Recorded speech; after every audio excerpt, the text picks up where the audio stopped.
Secretary Manny, kumusta ka na? Magandang umaga po sa inyo, sir. Si Orly Trinidad po ito sa DCWB, Secretary. Magandang umaga, Orly. Magandang umaga po sa ating mga taga-subaybay. Malamang siswerte ka ngayong umagang ito kasi magkausap muna tayo bago ka bago ka makipag-deal dyan kung magkano per hall, ha? Anyway, Okay. Secretary, seriously speaking, meron na Yes ho po. bang meron na ho ba tayong complete list ng nire-request ng Pangulong Bongbong Marcos nung kanyang SONA ng mga proyekto na dapat imbestigahan, tingnan, dahil yung iba ho sa ating mga kababayan, ang nire-request, wag lang daw yung flood control project, pati yung iba na rin yung mga infrastructure project na naapektuhan tuwing meron pong pagbaha tulad ng tulay at mga kalsada. Secretary, kasama rin po ba ito? Well, for now, Orly, ang hinahanda namin yung mga flood control projects na from the start of this administration until natapos itong June of 2025. So July of 2022 to June of 2025. So we will be siguro by early this coming week, we will be submitting it to the Office of the President, Mm-mm. yung data and information that they have requested us to submit. At doon lahat ng information regarding yung mga projects, mga saan ba nakalagay, mga projects, anong klaseng project, kung sino yung anong district nakalagay at anong status, whether it is still there, and sino contractor, yung mga ganon, lahat. Mm-mm. Ito pong mga listahan na ito, masasabi natin na around 80, 90, 95% na hong tapos Yes, and ready for submission. Yes, we are about there actually. Yes, Orly. Mga 95, gano'n po. Okay. May mga tanong kasi na bagamat ito'y naunawaan natin, minarapat ng Pangulo na during his administration lang itong inyong magiging subject ng paglista at pag-imbestiga, hindi maiiwasan na may mga proyekto rito na madadamit din yung mga pending, yung mga hindi natapos ng nakarang administrasyon. Tama ho ba, Secretary?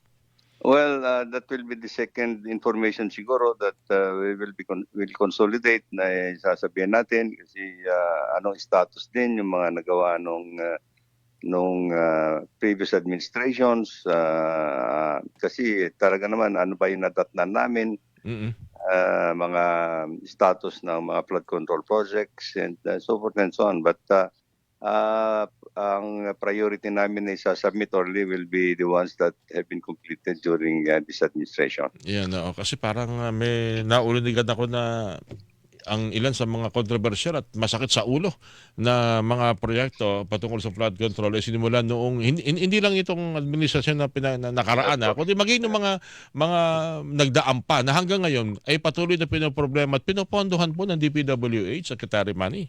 Yes, yun na nga. O kaya rin nire-repair namin o nawala o anong yung mga status na ganun. We'll have to trace back kung ano yung informations na yan. Ang kagandaan naman nito, Orly, is meron naman yung records, yung lalong-lalo na ngayon. I think there is a na-establish namin during this administration yung project monitoring applications. So from the start of a project until completion, kompleto yung record namin. Okay, may observation lang po dito. Ang magiging subject ng inyong investigation o list para kay Pangulo ay projects under DPWH. Mukhang marami yatang naki-question yata o hindi na matapos-tapos na proyekto ay ipinatutupad ng ilang mga implementing agency. Tama ho ba itong observation nito, Secretary? Well, I think yun naman mga projects ng DPWH, it will have been to be the responsibility of the department to see to it na makomplete naman yung mga projects. So kayo, kahit na ito sa ibang implementing agency, andun kayo to check kung ito talagang maganda ang pagpapatayo, ganon. Oo naman. Good. Maganda because I'm sure na marami din yung mga flood control projects that are being undertaken by local governments sa kanilang mga lugar. Nakakalungkot na talaga no nito nakalipas na araw. Talagang ang hirap ipaliwanag, Secretary. Lalo na yung mga proyekto na magugulat kayo, ha? Meron pa dahil yung nga issue of insertion na nagiging punto rin naman ng pahayag ng ilang mga mambabatas na rin sa kanila mismo nanggagaling. Pero itong mga ganito, total Secretary, matagal na rin naman kasi DPWH. Opo. Nangyayari ba talaga ito? Minsan nagugulat kami, proyekto pala kayo at ito'y hindi kasama sa inyong line na project for a certain year. Yun pala ay ipinatupad through the initiative of some legislators, mababatas, Secretary? Well, ang kwan dito, Rolly, what seems to be on this subject is actually yung preparation namin kasi yung regular National Expenditure Program na isinasubmit na ating presidente. Ito yung mga naihanda namin na mga proyekto. Nagkaroon kami ng at least technical assessment, kung ano kailangan ba to, o nalagyan namin kung magkano ba kailangan dito at ano importansya nitong project na ito. Ito yung nakalagay sa tawag natin na National Expenditure Program that is submitted to Congress actually. Ang hindi namin na inaasahan na nagugulat na sinabi mo nagugulat kung pagkatapos ng General Appropriations Act napakarami yung mga bagong projects na nakalagay na ngayon lang namin makita. At yun ang mga wala kami talagang kahandaan yung na ipatupad. But at the same time, kasi nasa batas yan, General Appropriations Act, it will take us some time actually to implement it at kung saan-saan. I think whether it is yung project kasi dyan is part of the law and we just have to implement it. Kaya pala may dahilan kung bakit may dahilan sa ganun ng reaksyon ng Pangulo. Pagpaplanuhan niya ng mga departamento, tapos bubuo through the yung NEB, executive budget, national budget. NEP, Tapos national expenditure, ganyan. program, yes. Program, NEP. Tapos dadaan yan sa approval ng Kongreso. And then after ng BICAM na mapagtatagpi-tagpi na ho kung paano ho ang gagawin po diyan, saka na yun subject for submission ng Pangulo. Yun ang nakikita ho natin at the surface na sistema ho ng pag-aproba po ng batas. Talaga hindi lang ho talaga natin maunawaan minsan ano yung mga recently may nababalitaan tayo na mukhang yun ang dahilan kaya nagsintir o ganun na reaksyon ng Pangulo. Opo, tama yan.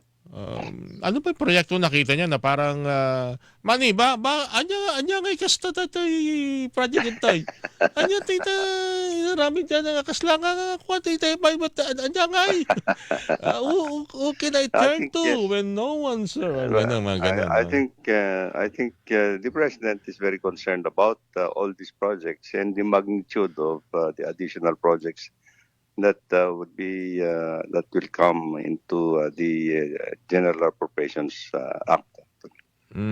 Okay, Secretary, bibilisan ko lang dahil meron din ditong may mga nababasa akong mga reaksyon habang nag-uusap tayo. Tama rin itong observation nakafocus karamihan, basta't flood o baha, nakafocus tayo dito sa binabaksakan ng tubig like Metro Manila. Yung mga mabababang lugar sa Metro Manila madaling binabaha. Okay po yun, siguro magkaroon tayo ng sistema para mapigilan ng pagbaha. Pero yung baha na nanggagaling sa kabundukan, yun daw yatang napapabayaan. Mukhang magandang, hindi lang ito pagsasagawa ng plano for water catchment o kung ano man pwedeng gawin. Kung hindi, tingnan din kung ano nangyayari sa mga kabundukan natin, sa Rizal man yan o sa Sierra Madre, na mukhang nagiging kasi nagiging commercialized na. Kaya ang epekto, pag umuulan, diretso talaga dito. Kaya makikita natin yung tubig na umaagos sa Marikina, sa Rizal, hanggang Quezon City, kulay brown. Tama yun early. Kasi this is what the President is saying na dapat may convergence at holistic ang approach sa pagtugon sa flood problems. Kasi yung engineering intervention is Mm.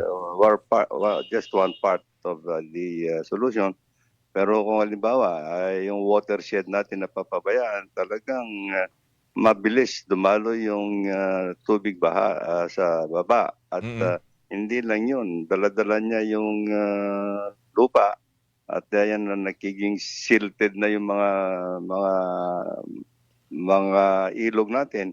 Ito yung medyo big concern na nakikita namin kasi the riverbeds are very very shallow. Mm. So And no tatlong matter no oo. matter kung ano, kahit na anong klase yung ilalagay natin na revetment o yung mga flood control structure, Oo. kung hindi natin alisin yung siltation, Oo. ay talagang Mga burak na nasa ilog. mga Mga burak, oo. halos kapantay na yung riverbed nung Oo, yung kaya umaapaw agad. So tatlo lupa. tatlo ito magiging tatlo ito mga magiging major concern natin na yung tubig na dadaluyan Mm, mula dito sa sa Metro Manila, yung mm. madadaluyan ng tubig para hindi tayo bahain. Pangalawa, ano yung nagiging cost ng pagtaas ng tubig, which is binabanggit nga ninyo, yung ating daluyan tubig, mga ilog, barado na. Marami pa yata tayong mga daluyan tubig, wala na dahil ginawa ng building Tinayuan na ginawa Yun ng nga. mga residential area. At ang pangatlo ay ito pong pinanggagalingan ng tubig mula sa kabundukan na mukhang kinakailangan dito hindi lang yata DPWH pati DNR at i-assess kung Exactly. ano yung mga binigyan nila ng mga forest ang tawag doon yung may ganyang programa ang DNR bibigyan ka ng Opo. pagkakataon na bantayan mo i-develop itong lugar na ito Opo. at pagkatapos bibigyan ka pa ng mga pananim bibigyan ka ng mga seed bahala kang i-develop ang nangyayari after several years ginagawa nilang private resort na. Yeah, Mukhang I think mukhang ito yata ang sa tingin niyo Secretary dapat once and for all tutukan ito hindi lamang po ang DPWH pati na rin po DNR opo, and other concerned agencies ano po? pati mga local government siguro at tingnan natin kasi again, ito yung sa Metro Manila, it's a little more complicated than others kasi dito na yung pagtapon ng basura, yung Mhm. drainage system in Metro Manila is for 50 years old, silted na in 70% and things like this. So these are the things that we have to address collectively. Unfortunately, hindi naman ngayon lang naman namin ulit binabalikan ito kasi for the past several years hindi naman natutukan siguro 'to. But ngayon, tinututukan namin ngayon 'yan, Norly. Mukhang matindi kasi mga nasasagasaan daw. May mga retired military na doon yata din nila yung kanilang retirement na nakuha sa mga ganyang mga property. Kaya lang, kung sa tingin talaga natin na hindi nararapat, wala tayong magagawa, Secretary. Ano po? Yung mga nakakuha dyan sa mga ganyang mga bulubundukin, yung Sierra Madre, akala natin puro puno pa. Pagdaan mo ng helicopter. Ikaw siguro, may pagkakataon ka nakasakay ka sa chopper, makikita mo Sierra Madre, hindi na sintingkad dati. Ano po, Secretary? Yung nga, these are the challenges that we are trying to address actually early at this time. No, Hindi yeah. lang dito sa Metro Manila but in all other parts of the country. At Finally, saka kasi iba na yung dumarating na ulan, bagyo, talaga itong sinasabi nating climate change. Kung bumuhos ng ulan, talagang buhos na buhos. Wala na yung sinasabi nga na siyam-siyam. mm, 12-12 na yata yung oo nga, 13-13 pa nga. Ito nakaraan, 13 13. araw halos. So, Siguro, magandang makita yan na sa susunod natin pag-uusap, merong parang ugnayan talaga yung seryosong pagtugon, hindi lang DPWH, hindi lang DENR, kundi lahat na, pati DILG, para rin mahikayat ang mga local government unit na wag nyo naman kasing tingnan kung pwedeng maging sing-unlad ng ilang mga lungsod sa Metro Manila lugar ninyo, nahahayaan yung magkaroon sa katutak ng mga subdivision dito kung hindi naman talaga nababagay, lalo-talo na meron tayong pinoprotektahan na ating mga kalikasan tulad ng mga kabundukan dyan sa mga dapat may mga bundok natin mga lugar, Secretary. tama yan, Orly. Mm. And I think, sa amin, sa government side, I think marami kaming initiatives na ginagawa na ngayon. Mm. May mga convergence programs. But I think these are actually in assessment and project preparations. Many of them are actually na dapat talaga mga solutions that we have to undertake. But we need to double time. Actually, siguro, within the next the last 3 years of this administration, kung ano man magawa natin, gagawin po namin yon. Gagawin siguro ng government lahat, no? Pinag-uusapan namin yan. But there are so many things that we need to do actually, but not necessarily to finish everything, but I think the initiative actually to see to it that solutions are being implemented at this point in time out there. Okay. Secretary, last na lang. Meron na kayo planong mag-leave o hayaan niya kung sa tingin ng Pangulo dapat kayong mag-leave muna? Kasi kung lahat ng involved dito sa controversial na flood control project ang pag-uusapan, hindi lang daw DPWH kundi pati mga congressman, mga senador, na yun yun ang sanhi kung bakit daw may mga insertion. Anyway, sabi meron ba kayo na pag-usapan na tungkol dito ng Pangulo na Mr. President, no kaya't mo, ito nabigat, mabalay.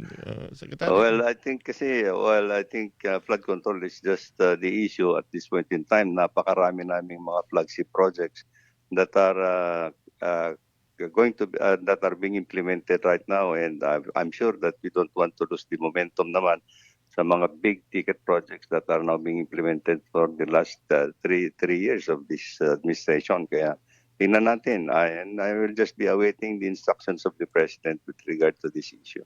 Alright. Secretary, maraming salamat sa bigyan ng pagkakataon. So ulitin po, at hanggang hindi natin nakikita, hindi nasusolusyonan itong mga problemang ito, tulong-tulong ho tayo para kahit paano makatulong tayo, hindi lang ho sa atin, kundi sa mga kabataan. Ito para naman sa mga apo natin, anak natin, na sana'y hindi maging malala ang kanilang sitwasyon tuwing umuulan dahil may mga bagay na dapat tayong gawin ay hindi natin nagawa. Secretary, again, maraming salamat po sa inyo. And good luck po sa ating mga kaibigan na kasama niyo po ngayon. Secretary Manny. Salamat.